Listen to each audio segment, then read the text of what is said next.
What's up everyone, this is Jacob and welcome to Dangerville. The trailer for Godzilla Kong the New Empire has the movie looking wild to say the least. And it was even #1 trending on the internet till GTA came in and said, "Logo's f***ing pink though." Most people are ready for this over-the-top monster-riddled ride of a movie. Which, if you didn't know, this movie is going to have the most monsters yet in the Monsterverse, something we've all wanted for years. But unless you're staying off social media, you're probably seeing that there is just a bit of controversy regarding a few of the scenes shown in the trailer, just a bit. We all know about Godzilla's coloration being an issue here. People trying to say it's pushing an agenda, which may be true. You know, the agenda of making everything look like an 80s synthwave YouTube video. And some viewers are having a hard time looking at Diddy Kong's little face. Well, that's because he's made for the Baby Yoda crowd. Trying to grow that fan base and all that. And the topic for this video, why the heck are Godzilla and Kong able to run like this? You know, the 80s bromance bit from the trailer. Outside of Godzilla's pinkish colors, this is the next most talked about aspect of the trailer, currently being riddled with heated debates.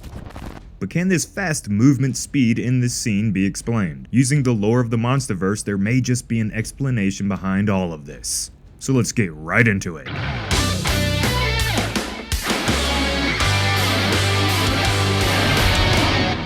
Before we can really explain why they are able to move like that, we gotta understand why this bothers people in the first place. Well, the idea of 400-foot tall beings that weigh unfathomable amounts, running like Rocky and Apollo, just doesn't add up. Movement like this for creatures this large for some people takes them out of the experience. It just doesn't quite give that sense of scale you would expect from a movie like this. And after Godzilla 2014 created its own cult following of fans who crave realism in their kaiju movies, and now with everyone in the honeymoon phase with Godzilla -1, myself included, it's resulted in a bit of backlash towards, well, this. This appears to be another case of when something is done so well, that when something goes and does something else, something different, regardless of how good it actually is, it leaves some people thinking, why, when the other style was already so good? Someone falls in love with something, it gets taken away from them, and well, they get upset. Now I do get it, to all of you who have negative feelings towards what was shown in the trailer. I get where you're coming from, but sometimes it just needs to be explained a little better so you don't get labeled as an asshole. Personally, I'm impartial to this debate. They can move slow as dirt, or they can sprint like super soldiers, I don't really care. But I do understand why some folk have a problem with the lack of weight behind their movement. You do want these monsters to feel like the behemoths they are, and not just like they could be any size. Seriously though, Kong looks almost human-sized in this shot. And while I'm about to do my best to explain why, it is slightly confusing. If you didn't know their sizes already in the franchise, you'd probably have a hard time getting a sense of their true scale in this shot. However, it is possible there is an explanation behind this in the lore, and that is the addition of the Hollow Earth to the Monsterverse. What was first thought to just be a hole in the middle of the planet is actually a completely different dimension.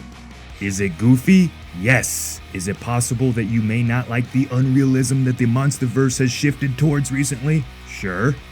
That being said, in this universe, currently, this place does not deal with the same physics as the surface of the planet and what we know of it in real life even. The Hollow Earth is a world that allows these titans to move with little to no resistance. And Godzilla vs. Kong showcased that gravity itself is completely out of whack in this realm. Down here, in the Hollow Earth, the titans aren't uber-sized gods that don't belong. They're just the normal ones. It's their world, and it's made for them to be able to flourish there.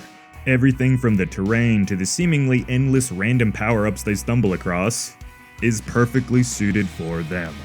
The environment is just so vastly huge and impressive that it makes these titans seem human-sized here, when in actuality, these are 1,000-foot tall cliffs and that's a mile-long field. The trailer just didn't really do a good job of pointing all of that out, and well, it's something that next time, maybe they do a little better at. But I do want to bring up this scene right here. It's currently being overlooked, I think. When the Scar King roars at the people on the beach, which go watch my theory video on him by the way when you're done with this video, we see the scale firsthand.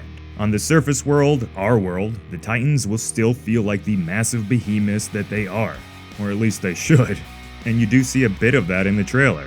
Here, take a look. Scale? No scale. Scale? No scale. But even if this controversial running scene in the Hollow Earth can be explained within the lore, if they go ahead and do that on the surface of the planet, well then I guess you sense of scale folk are gonna have a field day. If you like your Godzilla movies a certain way, that's fine. But there are nearly 40 Godzilla movies, and not everyone's gonna feel the same way as you. A vast majority of the Godzilla movies have shown some completely fucking insane things happen in them. You don't really get too much of a sense of scale in a lot of the older movies anyway. That's something that really didn't start happening until this digital age came to be. Hard to make a dude in a suit look 500 feet tall, right? Now, I do want to go and say, I do wish the Titans had a bit more of their size showcased in the trailer. There really are a few shots that make it seem like the Kongs are human-sized, so it's going to take some time to get used to seeing the Titans in this new way, and allowing our brains to compute that yes, they are 400-foot tall monsters, but yet they also somehow look like they're 6-foot tall humans. Many of us wanted to see these Titans more from their point of view, and well, here it is, whether it's unanimously enjoyed or not. I hope you guys enjoyed this video. I did my best to try to not choose sides or rile anyone up here more than they should be. There's a lot of people being quite dramatic right now, and I just wanted to take, I don't know, a more lighthearted approach to this video. We don't have to agree about anything and everything, but geez guys, let's try to be nicer to each other, right? It is the holidays after all. Go ahead and stomp that subscribe button if you haven't already if you want to become a resident of Dangerville, and share this video around if you feel like too many people are being kind of, I don't know, crazy right now regarding this new Godzilla x Kong: The New Empire trailer.